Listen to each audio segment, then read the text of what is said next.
Bem, boa noite, pessoal. Meu nome é Mariana Isabela Soares Domingues e hoje, juntamente com a Frânia, a Bárbara, o Carlos e o Igor, a gente vai estar apresentando sobre o projeto de implantação de pomar de maracujazeiro.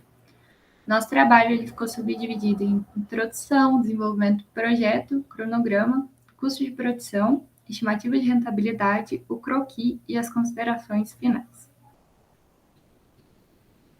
Boa noite, professora. Eu sou a Bárbara Germano Domingos e eu vou falar a introdução do nosso projeto. A cultura do maracujá, né, ela é uma excelente opção aos fruticultores por gerar renda semanal ao longo de todo o ano. Estudos mostram que existam 200 espécies nativas de maracujá no mundo e a sua importância social, ela chega a ultrapassar a importância comercial, devido ao fato do cultivo poder ocorrer, né, em diferentes regiões, como tropicais e também subtropicais. O período de safra, ela depende da região onde está sendo implantada. Como no caso do Sudeste, o período de safra dura 8 meses. Já no norte do Brasil, chega até 12 meses. E o cultivo do maracujá, ele gera muitos empregos. Estima-se que em 1 hectare do cultivo, emprega diretamente 4 pessoas e depois mais 8 pessoas na parte produtiva. Então, anualmente, né, em média, 500 mil pessoas são empregadas no Brasil na produção de maracujá. E o Brasil hoje ele é o maior produtor e consumidor mundial de maracujá. Para a implementação do cultivo, tem que ser levada em conta, né, a produtividade e a qualidade esperada. E para começar a implementação, o mais importante é a escolha da área, que tem que ser uma área com boa drenagem e também com solo fértil. Então, a área que a gente escolheu foi a cidade de Lavras, no sul de Minas Gerais, mesmo se tratando de uma área inserida no Complexo Cerrado, devido às atividades agrícolas, a área de Lavras agora é considerada uma área com boa drenagem e também com solo de boa fertilidade. Por isso foi escolhido para o nosso projeto. Agora o Afrânio vai dar continuidade.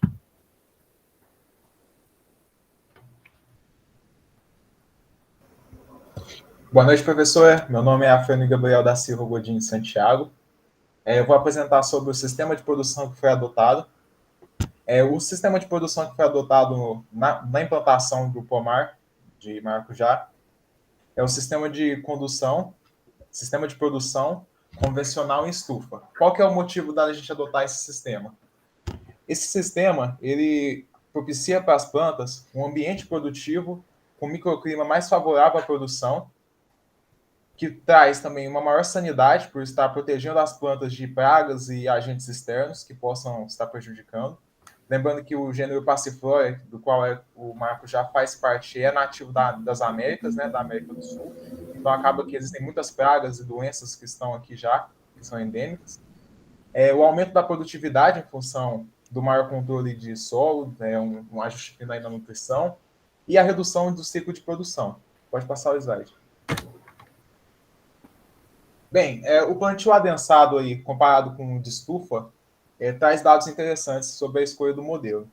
A produtividade no primeiro ano do plantio adensado foi na faixa de 74 toneladas por hectare, enquanto a produtividade no primeiro ano da estufa pode chegar até 118 no estudo que foi utilizado para a consulta, o que é uma diferença muito grande, considerando que no primeiro ano, que geralmente você tem os custos, né, da implantação do pomar, que está na conta do produtor. Então, já é uma rentabilidade interessante no começo.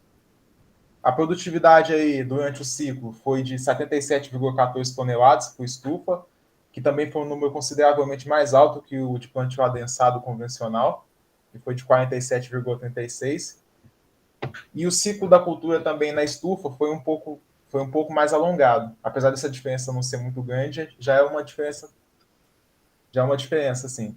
No caso, foi de 2,58 anos para a estufa e 2,25 para o plantio adensado. Pode passar o slide. Bem, na implantação do cultivo de maracujá em estufa, é interessante a gente observar o solo, a textura. Como já foi mencionado pela Bárbara, o solo precisa ser bem drenado. Para isso, é interessante que ele tenha textura arenosa, né, com um teor médio ou baixo de argila.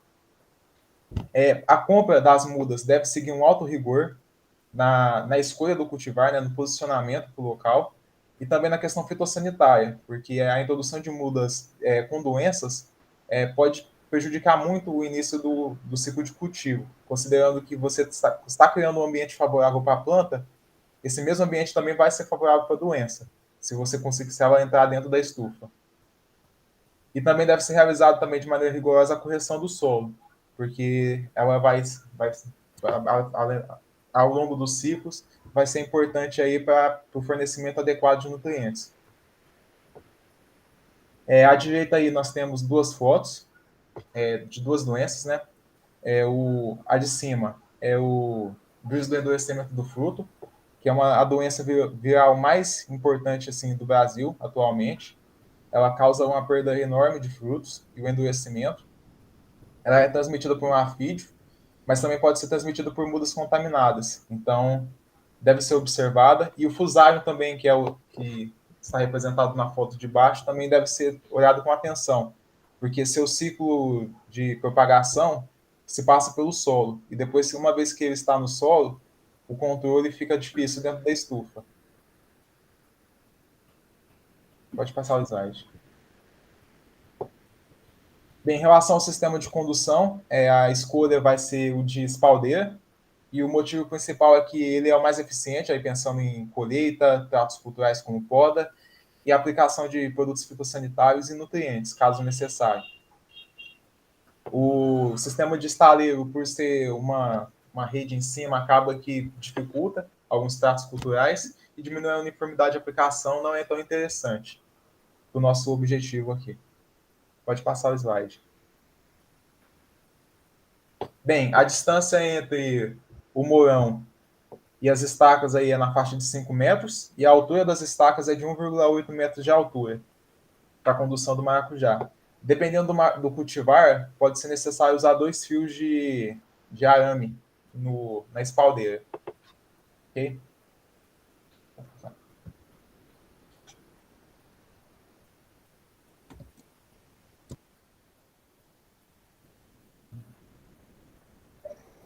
Olá, professora. Meu nome é Carlos Júnior Guimarães Lamonier.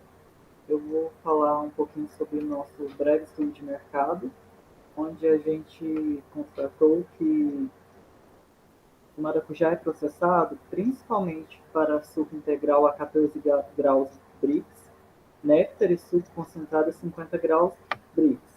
A polpa é usada na preparação de sorvetes, vinhos, licores ou doces, e também ao desenvolvimento de produtos advindo tanto da casca quanto da semente, onde o albedo, né, aquela parte branca do maracujá, é rico em pectina, em vitamina B3, ferro, cálcio, fósforo e fibra. Já as sementes são fontes de carboidratos, proteínas, minerais, e essas sementes possuem também um elevado teor de ácidos graxos insaturados, e é utilizado tanto para a alimentação animal, humana, também é utilizado em indústria de cosméticos.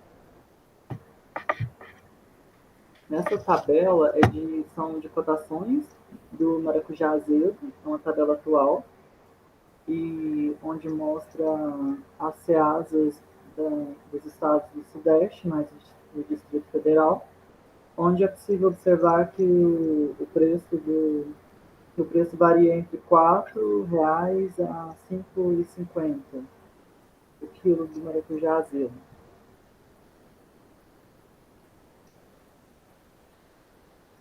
Já em Minas Gerais,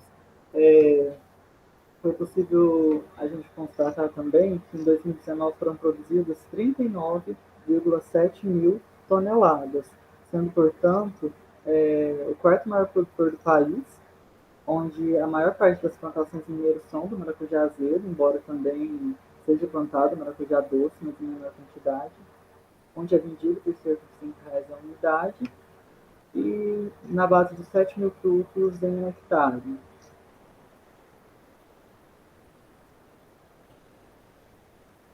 Também nessa tabela são de dados atuais, retirados do IBGE, onde mostra o maior produtor, que é o Ceará, o valor da produção, quantidade produzida, a área colhida, os estabelecimentos, o número de pés.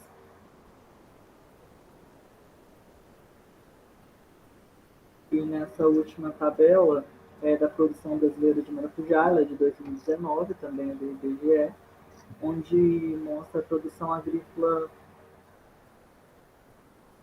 por estados, onde é possível observar que o Nordeste lidera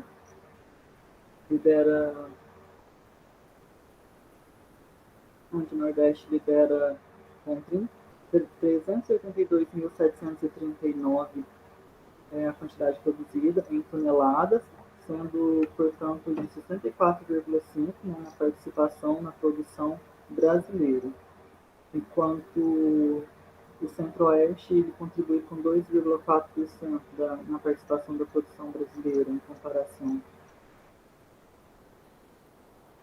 Bem, pessoal, meu nome é Maria Isabela Soares Domingues, né, como eu havia falado, e eu vou falar um pouco mais sobre a descrição detalhada das atividades.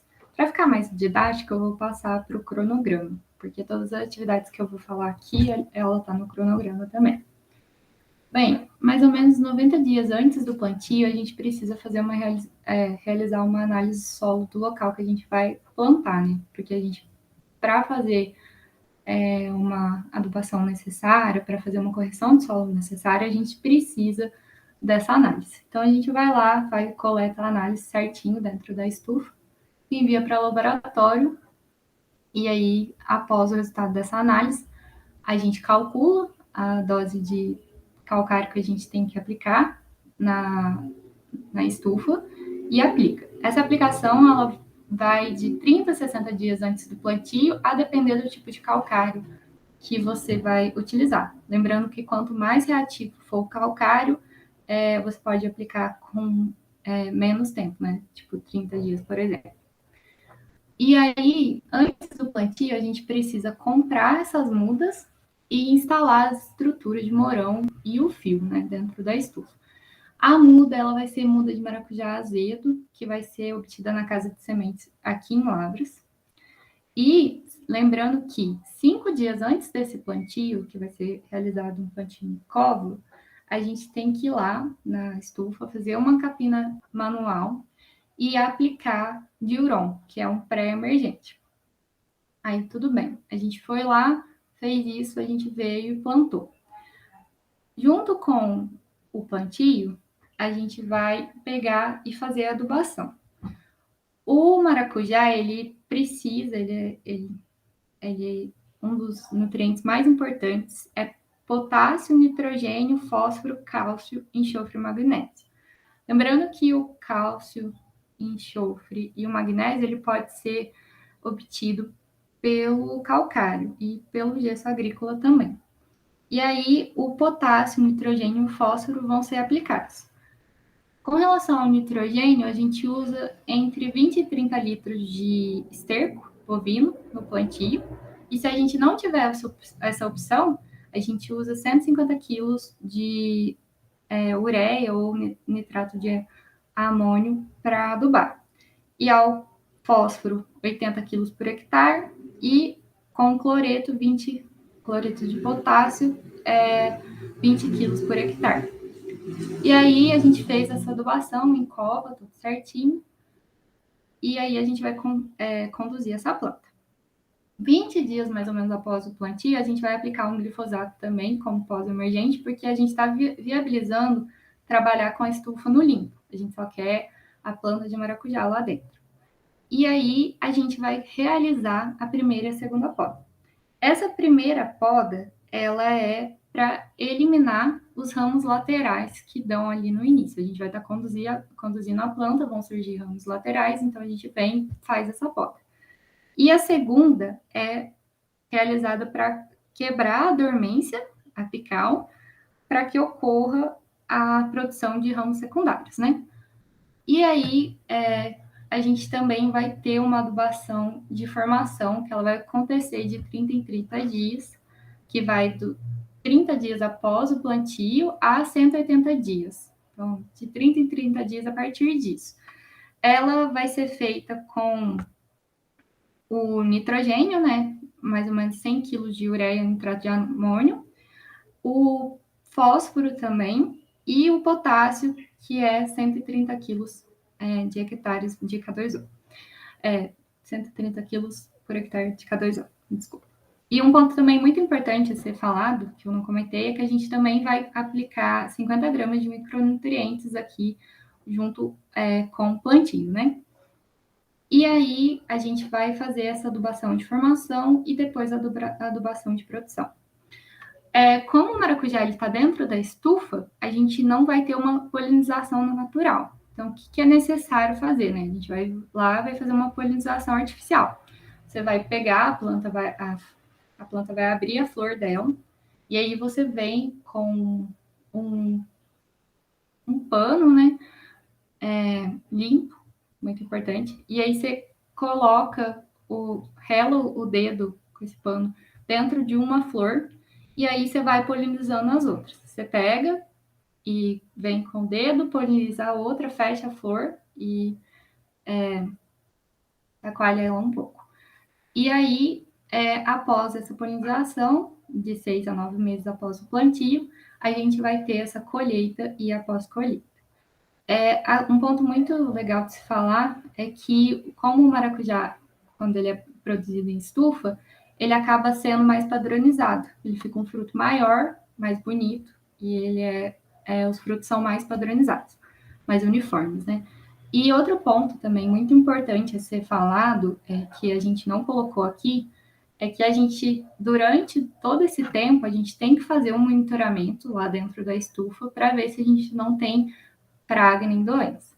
Igual a Fran falou mais cedo, é extremamente importante adquirir mudas sadias, que sejam viáveis. Porque esse é o ponto inicial para a gente ter um pomar de alta qualidade. A gente precisa escolher um local que seja livre de fusário, que é uma das principais doenças que acomete aqui em Minas Gerais.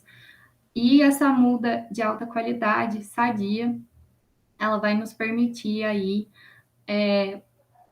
ficar sem alguns manejos, sem precisar, por exemplo, usar um fungicida ou algo do tipo. Mas lembrando que eu fui lá, eu monitorei a área, eu encontrei percevejo, encontrei mosca dos frutos, eu vou tentar um controle biológico primeiro, né? Um controle manual, algo do tipo, mecânico, né, no caso. E aí, se não der certo, eu vou para o químico. E o químico, ele tem que ser procurado um agrônomo, né, no local, que ele vai te indicar qual que é o melhor inseticida ou fungicida a ser utilizado, ou os dois, no caso. E aí, após essa colheita, a gente vai lá e vai fazer a poda de renovação. Com relação ao custo de produção, eu vou mostrar a planilha no Excel, que ela fica mais visível. Bem, aqui a gente tem a planilha. A gente fez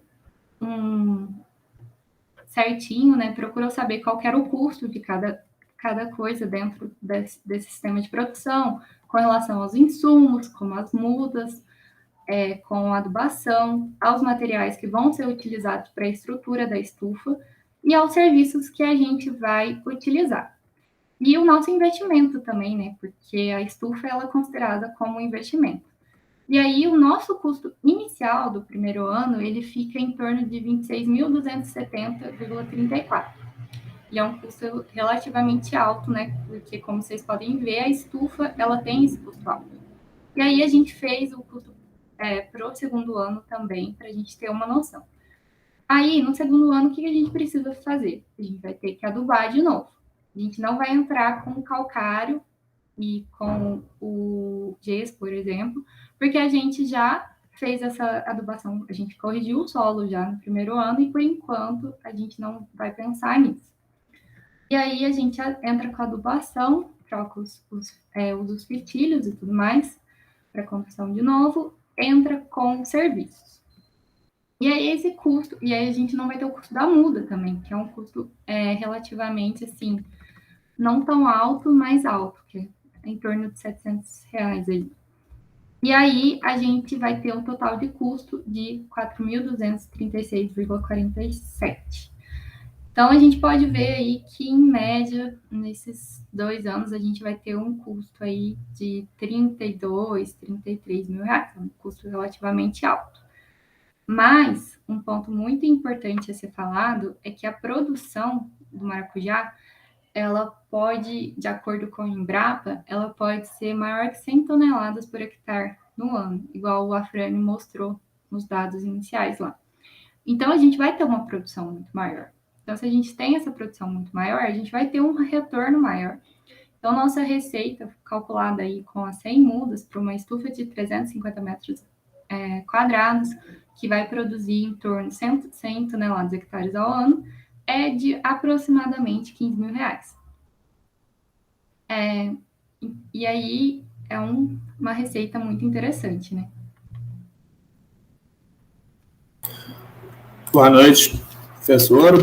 Eu vou estar falando aí um pouquinho, descrevendo como é a área lá, onde que será implantado esse pomar de maracujá. Uma área que tem uma declividade baixa, não chega a ser tão acentuada assim. Ela é totalmente livre de daninhos ao redor, tem uma graminha esmeralda aqui na parte de baixo, sendo que a entrada é logo de frente ao galpão, que é essa casa, esse teto laranja, onde está o mouse ali agora. E a área total ali, ela tem aproximadamente 5.069 metros quadrados, meio hectare, sendo que é uma área arrendada e as estufas do maracujá seriam essas duas maiores aqui de baixo.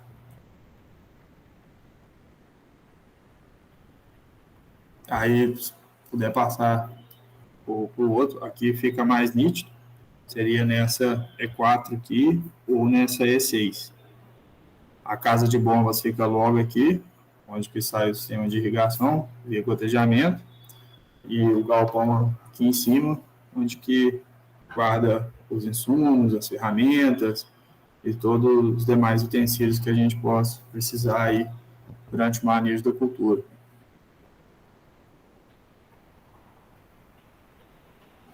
Como considerações finais, então, o sistema de produção tem um alto potencial de crescimento, tem um maior tempo de produção, 5 anos, apresenta um retorno financeiro muito interessante, que já é notado a partir aí do 3º ano. É uma área que ainda carece de muita pesquisa, muitos estudos, principalmente nessa parte aí de polinização, que naturalmente é feita por mangava e dentro das estufas tem que ser de maneira manual. Então, ainda é um desafio que pode ser superado. E, devido a esse retorno financeiro, é interessante continuar as pesquisas nessa área. Qualquer dúvida, eu acho que vocês podem entrar em contato aí com qualquer integrante aqui do grupo. E estamos à disposição aí. Obrigada, professora, e boa noite. Boa noite.